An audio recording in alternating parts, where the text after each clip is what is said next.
Let's now turn to the world's youngest nation, South Sudan. The East African country became independent 12 years ago on the 9th of July 2011. Finally, we are free was a feeling many South Sudanese shared on that day.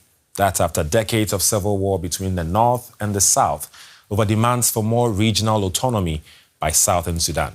President Salva Kiir promised a more stable, peaceful and prosperous nation. So how has South Sudan fared after its independence? Let's find out. In 2011, when the people of South Sudan split from Sudan, Africa's largest country at the time, they wanted a future free of oppression and conflict. It had been a painful journey, and independence provided a chance for freedom from Arab rule and for the unity of their own ethnic groups under one nation. A happy day like this should not dwell on the bad memories. But it is important to recognize that for many generations, this land has seen untold suffering and death. We have been bombed, maimed, enslaved, and treated worse than a refugee in our own country. But we have to forgive, although we will not forget. The new dawn also allowed them to pin their hopes of economic prosperity on their country's vast supplies of oil, previously controlled by the North. But it didn't take long for things to go wrong. Breaking away should have birthed a nation united, but South Sudan only found division, mainly along ethnic lines. As different factions fought, they terrorized their fellow citizens. The UN and human rights groups want key figures in the fighting investigated for war crimes. Corruption had also entrenched itself in the country, channeling oil wealth intended for the people's future to a select elite. Transparency International ranks South Sudan as the third most corrupt country globally, trailing only Somalia and Syria. The struggle for power has challenged South Sudan's stability. Salva Kiir has been the president since independence. He's announced the country's first elections will take place next year. The exercise will be a major test of South Sudan's standing as a democracy. So far, it has struggled to convince. The years of fighting displaced millions of South Sudanese, but many are now returning. So far this year, more than 130,000 people have made their way back home. However, they are now confronted with a new danger, the lurking threat of unexploded landmines and bombs, remnants of a war-torn past. This school in Yei, in the very south of the country, was almost deserted 2 months ago. But as families return home from refugee camps in neighboring Uganda, the classrooms are filling with life again. Then you touch the wire. Today's lesson, landmines and bombs, and how to avoid them. When they're underground, they may stay for years, but they don't expire, okay? It will only expire when you step on it, then it explodes. After decades of war, much of this land is still heavily contaminated. One wrong step could be deadly. This is a picture of a bomb. This NGO is traveling the country to warn the new returnees. After the lesson, the teachers show the team a suspicious object they found in the school's backyard. It's a small ammunition. It is here at this corner. Another team will come to destroy the grenade before a child picks it up. Finds like this are common here. Removing them all, an enormous task. This team of the Mine Advisory Group, an NGO, has been called to investigate this field. After scanning the ground, they start digging. Today's find, dangerous cluster ammunition, buried only 40 centimeters underground. Is this very dangerous? Yeah, it's very dangerous. It's not touchable. It's not movable also at the same time. This, when we find like this, and then we just destroy the same area. We cannot move it here. We're now hiding out under a tree roughly 200 meters away from where the teams just found the cluster ammunition. And from here, they're going to press this button to explode the bomb safely. Fire!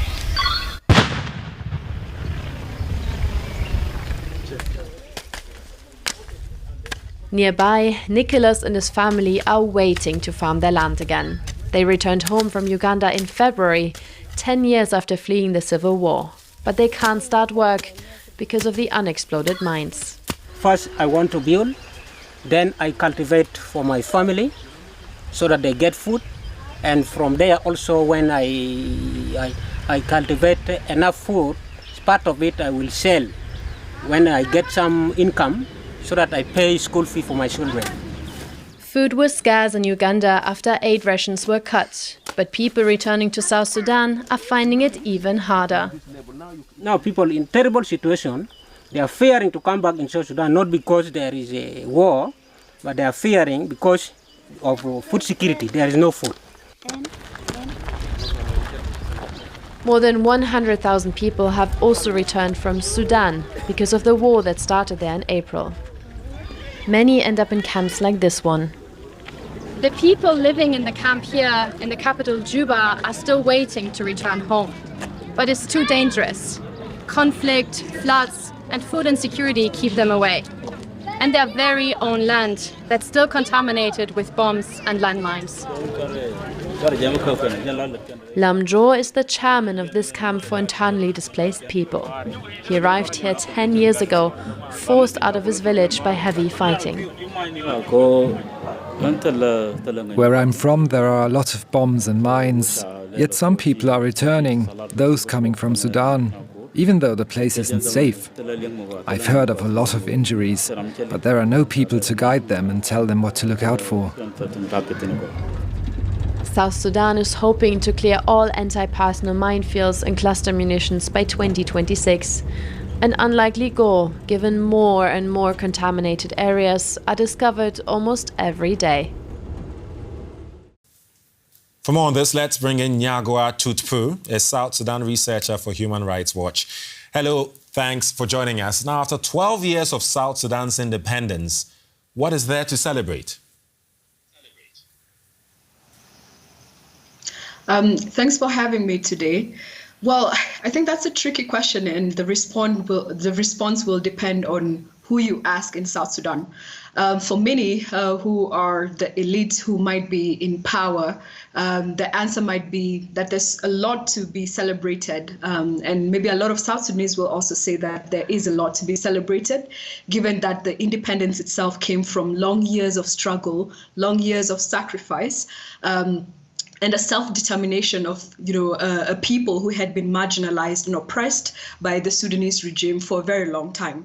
But for others who have endured suffering and human rights abuses and all sorts of feeling that the liberation and independence did not achieve the goal that it was meant to, which is to create a democratic, prosperous and free society, then they will say that there's not much to be celebrated now that the country is going into its 12th year of independence. I mean, you say it so eloquently because there has been a lot of challenges and there continues to be challenges. Do you get an overall sense that the independence has been worth it if you talk to people generally? Well, where South Sudan is right now, in as much as the talk will be about celebration of independence, the country is also at a very precarious time in its history. We all know that there's a transitional government of national unity, which is based off a previous transitional government that collapsed in 2016.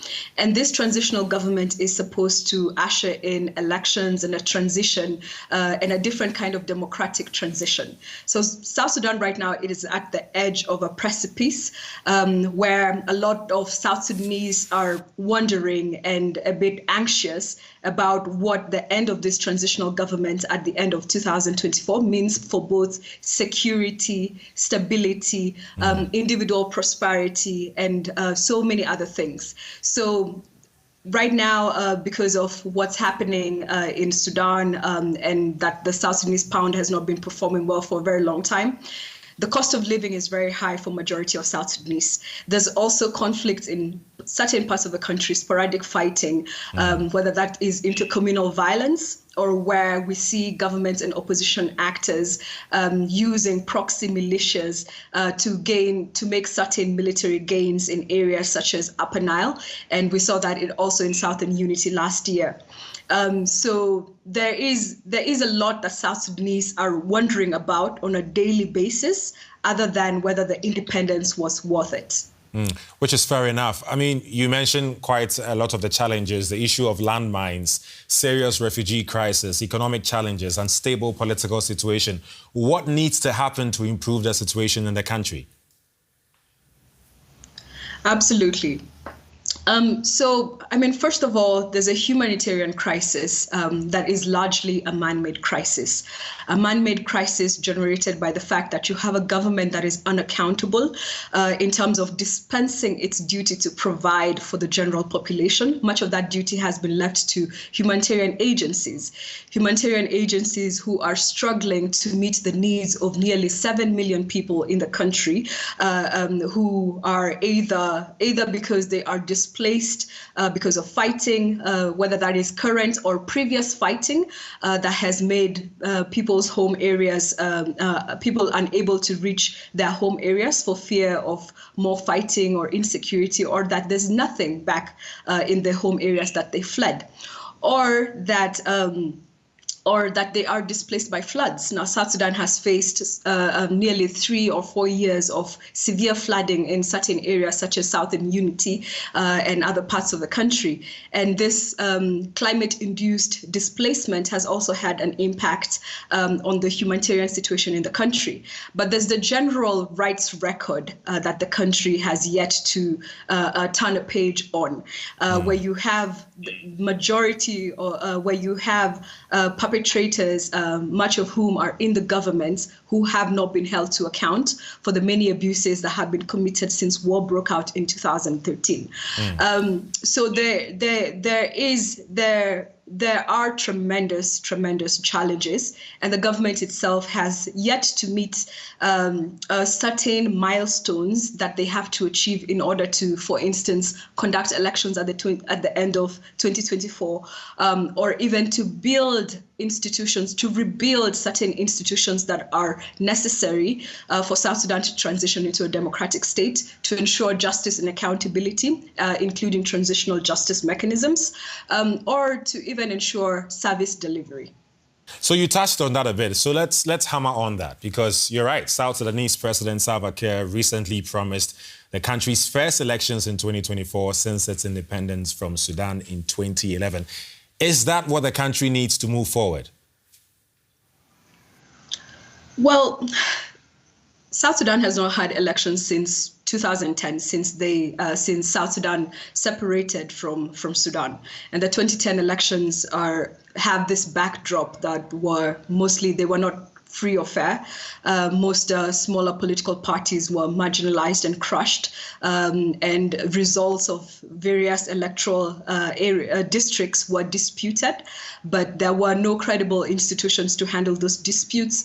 Violence broke out. There were insurrections in places like Jonglei as a result of those elections. So elections are part of the 2018 peace deal. The 2018 peace deal, which the transitional government is currently implementing, demands that there be elections at the end of 2024 to usher in because what is existing in South Sudan right now is a power-sharing government based on the belligerents that were fighting, and some of whom were not fighting the war. And so the elections are required by the peace deal.